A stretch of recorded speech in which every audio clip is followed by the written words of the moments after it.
Hi everybody, how are you? Aloha to all my ohana in Hawaii. Hawaii ne? Hawaii ne. I miss you guys so much. One of the difficult things about this shutdown thing is Japan is doing pretty well. Hawaii is doing pretty well from what I understand. But if I left, pretty strong possibility I wouldn't be able to get back in. So can't leave right now, so I just think about you guys, and I watch some of my friends' videos of them in the ocean and whatever, and I dream of going back to Hawaii.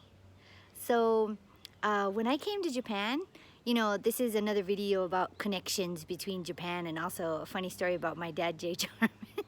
Because my dad, Jay Jarman, also lived in Japan for about 10 years.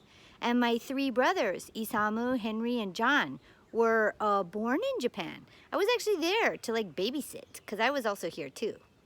Anyway, so it's funny when you come from Hawaii, there's like a lot of words you know, and then there's a lot of words you know in Japanese, so you end up making mistakes about like what it means, okay?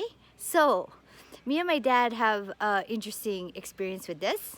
When I first came to Japan, like I knew that you call somebody as an honorific, you call them like, my name in Japanese is Lucy because English is Ruthie, and if you put it into katakana it becomes Rushi, so it sounds like Lucy, but it's actually Lucy, right? Ruthie in katakana. So I knew that if you're trying to be very polite to someone, you call them san, like Tanaka-san, Lucy-san, Abe-san, right? San.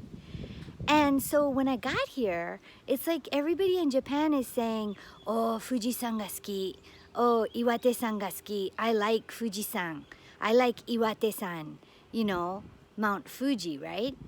And I was like, oh my gosh, I knew Japanese people were so polite, but man, they even used the honorific for the mountains, like Mr. Fuji, you know, Mr. Iwate, Mr. Aso-san, right?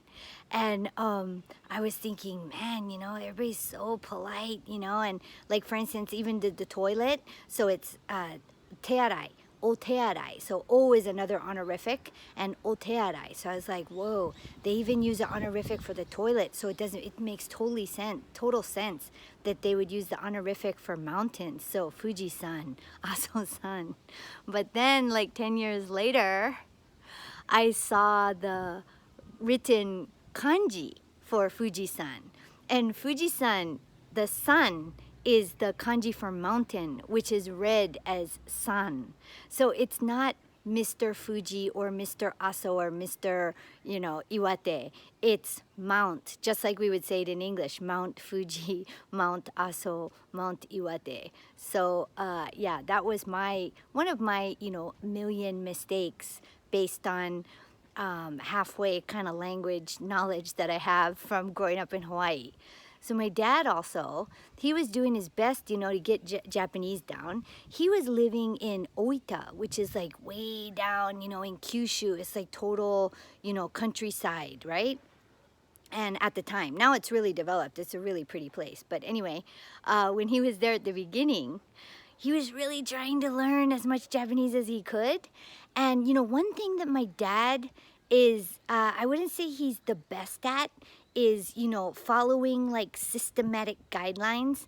And systematic guidelines in Japan are sort of like what everybody loves, okay? Which I actually like once I got used to it. But at the beginning, it's like so, you know, specific and systematic, and, you know, you have to ride the escalator on the left side when you're in the northern part of Japan, on the right side when you're in the Kansai area, you know, all these like, you know, social norms that I wasn't used to, but are like totally, you know, written in stone on the streets of Japan, kind of. That's what it feels like. So anyway, the morning garbage call is like a ironclad rule, okay? So when you hear that music, if you don't have your garbage out there, oh my gosh, they're gonna say, we can't take it, or sorry, Charlie, you know, next week or whatever. And it's once a week. And in Japan, it's really specific, like certain things you can throw away on certain days, which is really good. It's sustainable, right? But my dad in Oita, he would be like sleeping, you know, resting, relaxing in the morning. And I'm telling you, the time in the morning is early, just like in Hawaii is also early sometimes, yeah? So it's early, and then my dad would hear ding, ding, ding, ding, ding, ding, ding, you know, the music of the trash truck. And you guys know that trash, anybody from Hawaii will know this, that trash is called gomi, okay? Gomi. So everybody knows gomi, which is trash. So it was gomi day, right? And my dad is waking up and panicking, running outside, you know, he got it, he gathered all the trash in the house, you know, garbage. And, you know, when you say sorry in Japan, you say gomen nasai, right? I'm sorry, gomen nasai. I bet you a lot of Hawaii people know that. Gomen nasai means I'm sorry, excuse me, I'm sorry. So my dad, like in his pajamas, is running down the street after the garbage truck, which you're not really supposed to do because once they pass, it's like, you gotta wait till next week, that's the rule. But my dad, he's Jay Jarman. He's a superhero. He's a Superman from the Waikiki movie theater. So he is running down. And first of all, Japanese people at this time in like 1980s, mid 1980s, late 1980s, they're not used to any foreigners, especially living in somewhere like Oita. So first of all, the driver or the collectors are already surprised seeing this non-Japanese person running down the street in their pajamas with a bag of garbage in each hand. And my dad is yelling at the top of his voice. Instead of saying gomen nasai, he's yelling gomi nasai, gomi nasai. You know, typical Jay Jarman loves those jokes. So he's gomi nasai at 7 in the morning to the collectors over there, right? And they just looked at him and like, shoganai, it's, oh well, it's too hard to explain to this guy. I mean, that's what somehow happens in Hawaii, in Japan a lot, is like the Japanese people feel it's just too much trouble to try to explain to me the rules. So I kind of, sometimes I don't really have to, or at least I get away with sort of like not following a couple. Once I learn them, like Mount Fuji is not Mr. Fuji, you know, rules like that, I can follow the rule and say it correctly. But my dad was like, gomi nasai, gomi nasai, gomi nasai. And they kindly took his garbage bags and he was able to get his garbage out on the proper day so he wasn't yelled at by anyone for being late.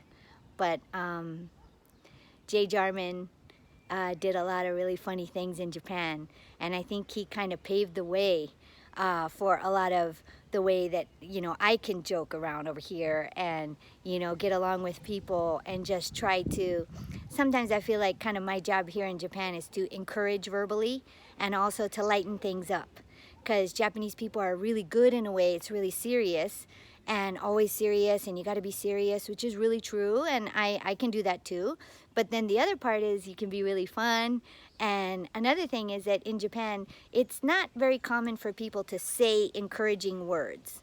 So what I try to do is I try to encourage as much as I possibly can. Say it, like in a very genuine, you know, sincere way. And my dad is good at that, so I follow his lead.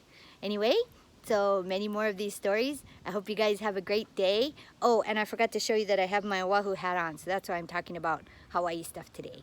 All right, aloha to all you guys. Thinking of you, praying for you. It's a scary time, but we're gonna get through it. And so let's keep smiling and let's keep loving. All right, talk to you later. Bye.